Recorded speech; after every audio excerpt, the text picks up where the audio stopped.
नमस्कार dear friends, children and audience. आज मैं आपके लिए एक नई चीज़ लेकर के आया हूँ एज पर रिक्वायरमेंट। बहुत से बच्चों का कमेंट आ रहा था कि सर हमको कि सेंटेंस में कौन कौन सी चीज़ें होती हैं, इसमें कौन कौन से क्या होता है, का क्या सब्जेक्ट होता है, क्या ऑब्जेक्ट होता है, मतलब इसको नहीं जानते बहुत से बच्चे। तो इसी चीज़ को ध्यान में रखते हुए आज मैं सेंटेंस में कौन कौन सी चीज़ें होती हैं या एनालिसिस ऑफ सेंटेंस भी इसको बोल सकते हैं, तो उस चीज़ को मैं आज बताने वाला हूँ। ठीक है ना, क्योंकि बच्चे को ये पता नहीं होगा कि सब्जेक्ट क्या है, वर्ब क्या है, ऑब्जेक्ट क्या है, हेल्पिंग वर्ब क्या है। तो इन चीज़ों के बिना बच्चा सेंटेंस समझ नहीं पाएगा। तो इसलिए आज मैं आपके लिए एनालिसिस ऑफ सेंटेंस लाया हूँ, छोटे स्तर पर लाया हूँ जिससे सही बच्चों का भला हो सके, जो बच्चे नहीं जानते उनके लिए। ठीक है ना।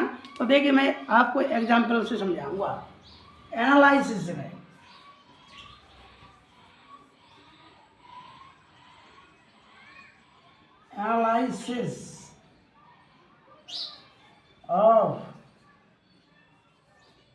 Analysis of sentences. ठीक है ना। तो ये मैं एक एग्जाम्पल ले लेता हूँ आपको। I teach you English. I teach you English. अब ये चीज़ आपके लिए आ गई सामने है। तो अब बहुत से बच्चे जानते हैं कि भाई आई को क्या बोलते हैं। अब आई को बच्चों तक बच्चे नहीं जानेंगे तो कैसे समझ में आएगा। तो आई क्या होती है? आई बेटा सब्जेक्ट है। ये क्या है? ये सब्जेक्ट है बेटा। और ये सब्जेक्ट है तो कैसे पता चलेगा कि सब्जेक्ट है? मतलब इस सेंटेंस में काम करने वाला कौन है? आई है। आई इसमें काम क्या काम कर रहा है? टीच यू इंग्लिश, मतलब आपको पढ़ाने का काम कर रहा है। इसलिए एक काम करने वाला होता है, डूअर भी बोलते हैं इसको, बस उसी को हम सब्जेक्ट बोलते हैं। ठीक है, क्लियर। चलिए नेक्स्ट, ये क्या है? वर्ब है बेटा। क्या है? ये वर्ब है बेटा, वर्ब। इससे पतला लग रहा, तो ये वर्ब है बेटा, वर्ब। क्या है ये वर्ब है। और वर्ब क्या होती है बेटा? वर्ब का मतलब होता है एक्शन वर्ड। मतलब इसमें ऐसा पता चलता है, ऐसा हमको अनुभव होता है कि कोई काम चल रहा है, काम होता है, उसको हम वर्ब बोलेंगे, इसको एक्शन वर्ड बोलेंगे, है ना। इससे हमको ऐसा बोध होता है कि भाई कोई काम चल रहा है, काम हो रहा है, या क्या किया जा रहा है, इस चीज़ को हम वर्ब बोलेंगे। इसमें क्या काम हो रहा है? पढ़ाने का काम हो रहा है। अब पढ़ाने का काम हो रहा है, उसी को हम वर्ब बोलेंगे। खासतौर से इसमें चलना फिरना, उठना बैठना, गाना सीखना, ये सब सारी वर्ब है। कोई भी काम होता है उसको वर्ब बोलते हैं। ऐसे ही अगला, ये जो है इसके बारे में बोला जा रहा है, ये क्या होगा? ये जो है ऑब्जेक्ट है। ये ऑब्जेक्ट है बेटा। ठीक है ना। ये क्या है? ये भी ऑब्जेक्ट है, डबल ऑब्जेक्ट आ गया। आपको पढ़ाया जाता, क्या पढ़ाया जाता है? इंग्लिश पढ़ाई जाती है। ठीक है ना।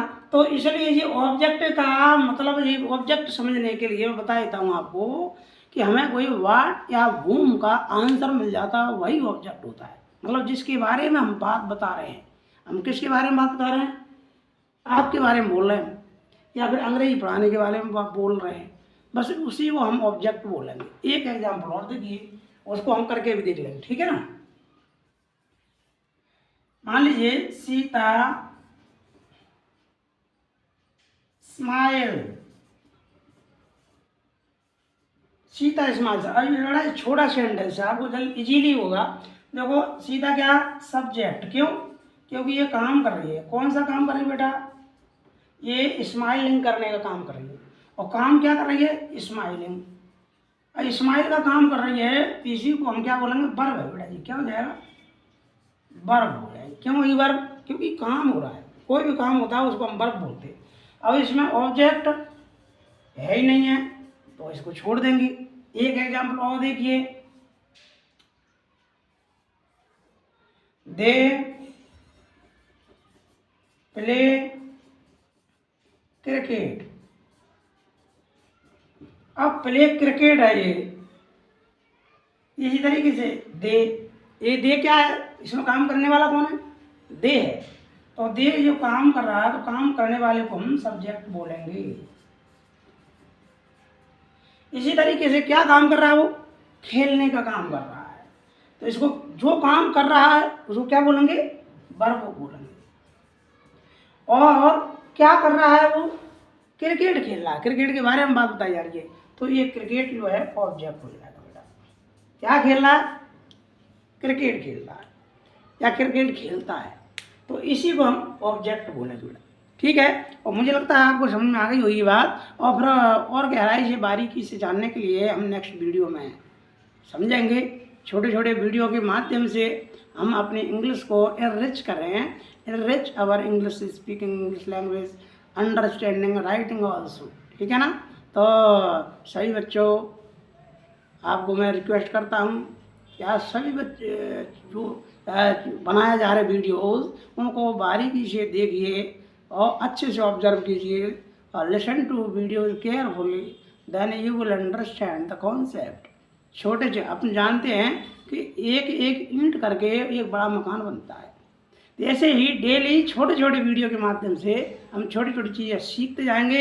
एक दिन ऐसा आएगा कि हमारे दिमाग में इंग्लिश के बारे में बहुत सारा नॉलेज होगा और फिर हम उसको अच्छे तरीके से बोल पाएंगे, समझ पाएंगे। ठीक है ना। तो इसलिए इस वीडियो को सभी के लिए शेयर कर दीजिए, अपने दोस्त मित्र यारों के लिए, और इसको लाइक भी कर देना और सब्सक्राइब जरूर कर लेना। इससे क्या होगा, वीडियो आप तक अपलोड करने के बाद तुरंत पहुंच जाया करेगा। इसलिए तब तक के लिए नमस्कार, थैंक यू वेरी मच।